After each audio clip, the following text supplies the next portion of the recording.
নমস্কার। ঠাকুর শ্রী শ্রী রামকৃষ্ণ পরমহংসদেব এবং মা শারদার চরণে আমার সশ্রদ্ধ প্রণাম জানিয়ে ভিডিওটা শুরু করছি। আমরা এই কথাটা সকলেই জানি বা সকলেই মানি যে যদি আমরা কোনো অন্যায় না করি, মানে জেনে শুনে অন্যায় না করি এবং সৎ পথে চলি, তাহলে বিপদ বা বাধা যতই আসুক না কেন ঈশ্বর কিন্তু আমাদের রক্ষা করবেন। এই বিশ্বাস আমাদের কম বেশি সকলের আছে। এত কিছু জানা সত্ত্বেও, বিশ্বাস করা সত্ত্বেও মন এমন একটা জিনিস যে মন কখন কি ভাবে তা মানুষ নিজেই জানে না। তাই দেখবেন আপনি হয়তো অনেকক্ষণ একা আছেন, তখন আশেপাশের এমন কোনো ঘটনা শুনলেন বা টিভিতে সেরকম কোনো ঘটনা দেখলেন বা পেপারে পড়লেন, কিংবা কোনো কারণ ছাড়াই একটু মেঘলা মেঘলা দিন, তখন কিন্তু মনটা উদাস হয়ে যায়। মনের ভেতরটা কিরকম ফাঁকা ফাঁকা লাগে, মনে হয় সবাই আছে কিন্তু এই পৃথিবীতে আমার আশেপাশে যেন কেউ নেই, আমি যেন সম্পূর্ণ একা। এই ভাবনা কিন্তু কম বেশি সকলের মনের মধ্যে আসে কি না বলুন? এই রকম মনের যখন অবস্থা হয়, অর্থাৎ মনের মধ্যে একটা শূন্যতা কাজ করে, তখন ভবিষ্যতের চিন্তা আমাদের মনকে আচ্ছন্ন করে। তখন মনে হয় সত্যি তো এই সংসারের মানুষগুলোর সঙ্গে নানা রকম সম্পর্কে আমরা আবদ্ধ হয়ে আছি। কখনো রাগ, কখনো ভালোবাসা, কখনো আবার অভিযোগ নিয়ে জীবনের পথে আমরা এগিয়ে চলেছি। মান অভিমান মন কষাকষি থাকতেই পারে, কিন্তু তাও তো আমরা এগিয়ে চলেছি, এদের ছাড়া তো আমরা চলতে পারবো না।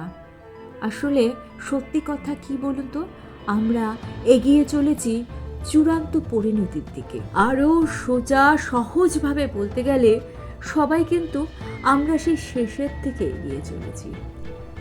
সবাই সবাইকে একদিন ছেড়ে চলে যাবে, এর থেকে বড় সত্যি আর কিছু নেই।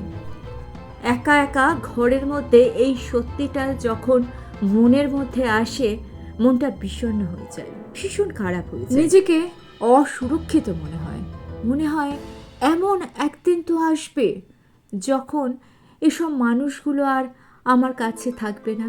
শুধু মানুষ কেন, আপনার আদরের পশুটিও সেটা হতে পারে।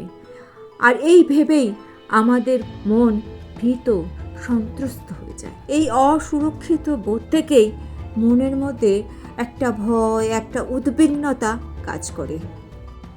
নিজের তথা নিজের পরিবারের সুরক্ষার জন্য ঈশ্বরের কাছে আকুল প্রার্থনা করি যাতে বিপদ আমাদের ছুঁতে না পারে।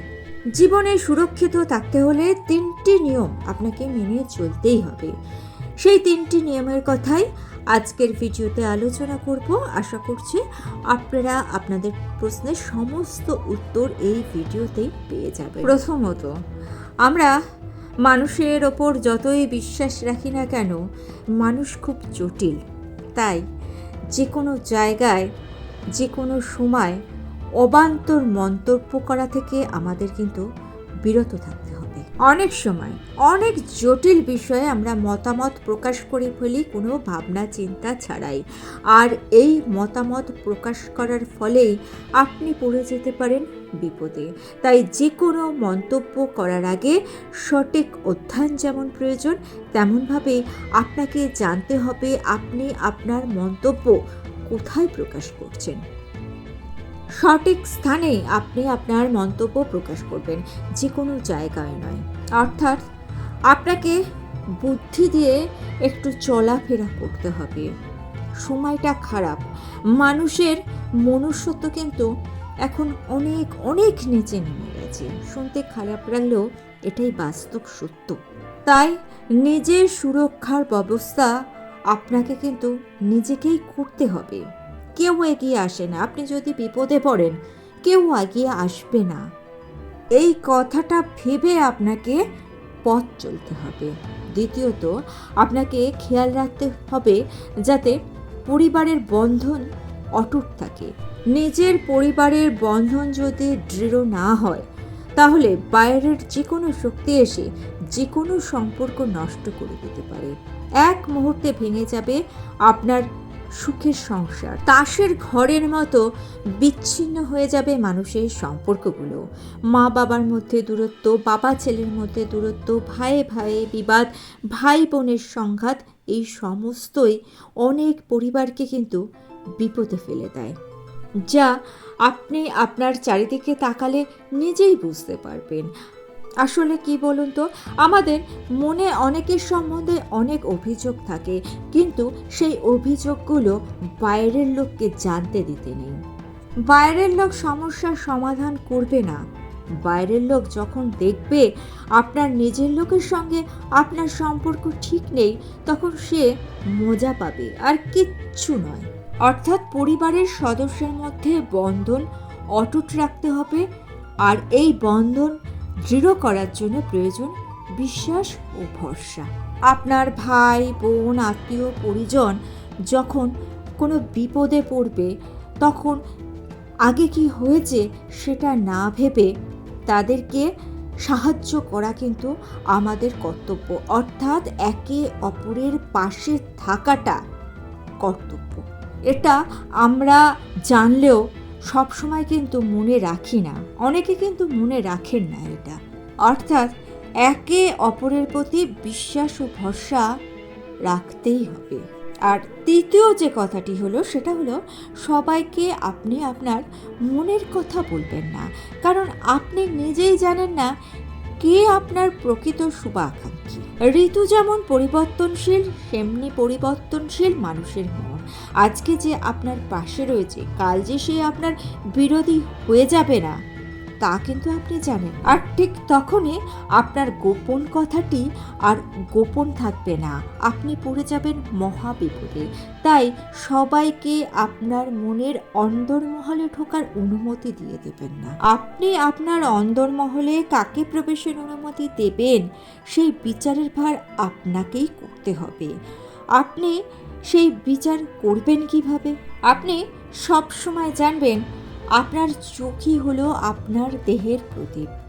যখন আপনার চোখ ঠিক থাকবে, তখন আপনার দেহটিও আলোকিত থাকবে, কিন্তু তা যখন খারাপ হয়ে যায়, তখন আপনার দেহটিও কিন্তু অন্ধকারে পূর্ণ হয়ে যায়।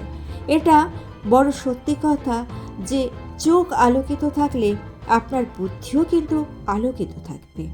আবার উল্টোভাবে বলা যায়, আপনার বুদ্ধি যদি নির্মল থাকে, বুদ্ধি যদি আলোকিত থাকে, তাহলে অনিত্য বস্তুর প্রতি আপনি আকর্ষিত হবেন না। আপনি সব সময় সত্যের পথে, সতের পথে, সৎ কর্মের সাথে আপনি আপনার জীবনকে যুক্ত রাখতে পারবেন। আসল কথাটি কি জানেন তো? রাবণ বাইরের কোথাও নেই, রাবণ রয়েছে আমাদের অন্তরের মধ্যেই। আমাদের সমস্ত ক্ষমতাকে যে ধাতব্যের মধ্যেই আনে না। রাবণের প্রবেশের দ্বারও রয়েছে আমাদের দুটো চোখে। চোখের মধ্যে দিয়ে হৃদয়ের পঞ্চবটিতে রাবণ প্রকাশ করে, আর মানুষের সমস্ত ভালোটা অপহরণ করে নিয়ে লঙ্কায় চলে যায়। কথাটা মনে হয় একটু ঘুরানো পেঁচানো জটিল হয়ে গেল। সোজা করে একটু বলি, সোজা ভাষায় আমাদের চোখে সবসময় আলো জ্বালিয়ে রাখতে হবে। আর এই দুটো চোখের আলো কি বলুন তো? সেটা হচ্ছে আমাদের জ্ঞানচক্ষু। আমাদের জ্ঞানচক্ষুকে খুলে রাখতে হবে।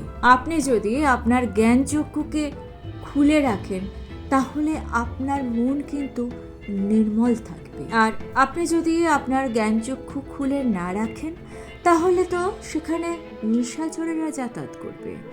আর নিশাচরেরা কোথায় যাতায়াত করে?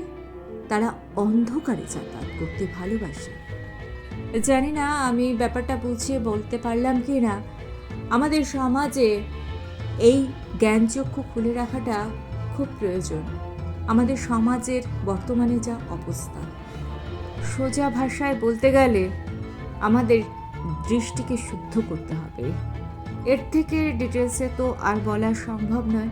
যাই হোক, আশা করছি আপনারা বুঝতে পারছেন আমি কি বলতে চাইছি। যে কোনো কাজের সফলতার জন্য প্রয়োজন সঠিক পরিকল্পনা করা, অর্থাৎ সৎ সংকল্প করা।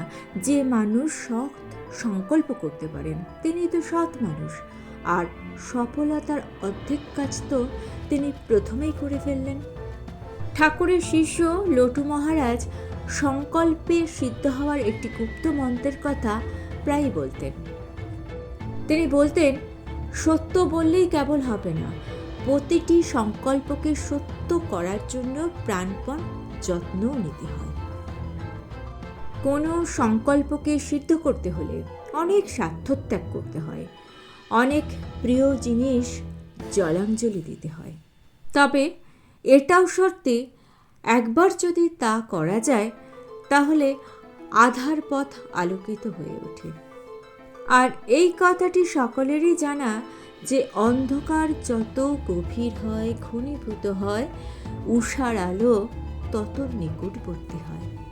অর্থাৎ জীবনের পথে যত বাধা আসবে, আপনার সফলতা কিন্তু ততই নিকটবর্তী হবে। ভোগবিলাসী মানুষদের হাতে পড়ে সমাজ যখন একেবারে ক্লেদাক্ত হয়ে উঠেছিল, কৃষ্ণ প্রেমকে মানুষ ব্যঙ্গ করত, সমাজ এতটাই কলুষিত হয়ে পড়েছিল যে তখন সমাজের কোনো নিরাপত্তাই ছিল না। ঠিক সেই সময়ই আসরে নেমেছিলেন ঠাকুর শ্রী শ্রী রামকৃষ্ণ পরমহংসদেব। 1855 থেকে 1866 এই 12 বছর নানা ভাব সাধনায় ডুবে গিয়ে আধ্যাত্মিক জগতে নতুন সাধনার ইতিহাস সৃষ্টি করেছিলেন তিনি। তার এই সাধনার ইতিহাসকে 3টি পর্যায়ে ভাগ করা হয়েছে। প্রথম 1855 থেকে 1858 সাল পর্যন্ত।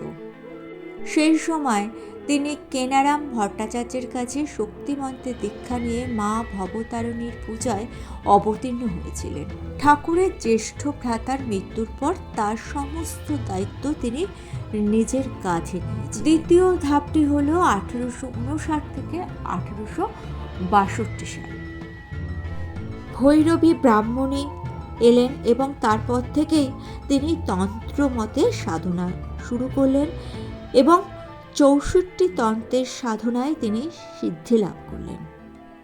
শেষ ধাপ বা তৃতীয় ধাপটি হল 1864 থেকে 1867 সাল পর্যন্ত। এই সময় তিনি বৈষ্ণব শাস্ত্র অনুযায়ী বাৎসল্যভাবে সাধনা করেন। এই সাধনাতেও তিনি সিদ্ধি লাভ করলেন, পেলেন শ্রীকৃষ্ণ ও রাধারানীর দর্শন। ঠাকুরের সাধনার একেবারে শেষ পর্যায়ে ছিল তোতাপুরীর আগমন। সন্ন্যাস এবং অদ্বৈত বেদান্তের সাধনা করলেন এবং পেলেন নির্বিকল্প সমাধি লাভ। চিন্তা করুন তো, এই রকম একজন মানুষকে আমরা আমাদের পথপ্রদর্শক হিসাবে পেয়েছি। তাই কোনো চিন্তা নেই, যখনই জীবনে কোনো বিপদের ঘণ্টা বাজবে ঠিক তখনই ঠাকুরের দর্শন, ঠাকুরের অনুভূতি, ঠাকুরের বাণী, ঠাকুরের কথা আপনাকে দেবে পরম শান্তি, পরম তৃপ্তি। অন্ধকারে আলোর পথ দেখাবেন ঠাকুর স্বয়ং। ভিডিওটা ভালো লেগে থাকলে চ্যানেলটিকে সাবস্ক্রাইব করে নিয়ে পাশে থাকা বেল আইকনটা প্রেস করে দিয়ে অল অপশনটা ক্লিক করে দেবেন। তাহলে যখনই নতুন কোনো ভিডিও আপলোড করব তার নোটিফিকেশন আপনাদের কাছে পৌঁছে যাবে। ঠাকুর ও মায়ের চরণে প্রণাম জানিয়ে আজকে এই পর্যন্তই। Thanks for watching.